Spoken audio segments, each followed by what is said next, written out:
As Gala left the meeting hall, he was still wondering about the possible source of Leda's information.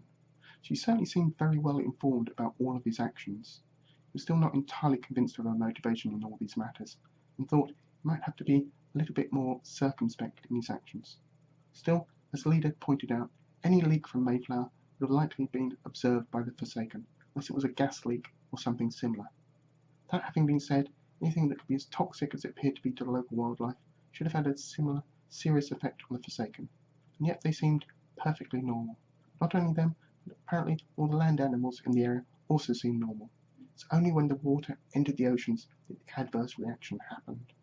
Regrettably, knowledge about the oceans was something neither Gallo or the Forsaken had a great deal of experience with, so Gallo was going to have to do more research and rely upon the databank for most of his information.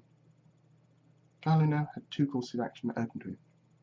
One was to find out from the databank possible causes of a marine ecosystem collapse, if indeed it had enough information on this.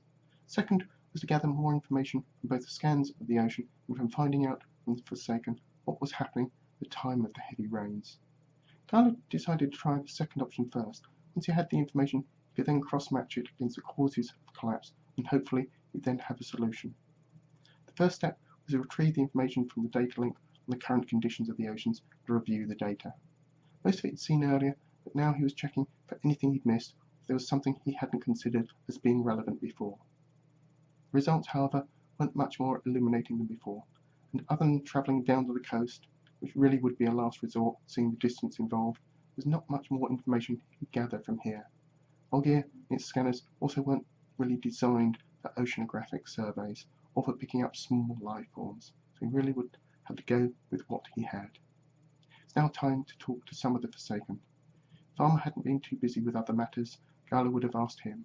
Farmer certainly was motivated enough to find out all that happened, but may not have been focused on events external to the settlement. Maybe it was try and apply a bit of chaos theory or a bit of random chance. Pick some older members of the community, talk to them in the hope of getting an insight. Looking around, he spotted some of the children running around and playing some kind of tag game and decided to use them as a random selecting factor. Garland waved the traditional Forsaken greeting to them and indicated them to come over to him, which the three eldest of their number did, whilst the others ran off to play somewhere else.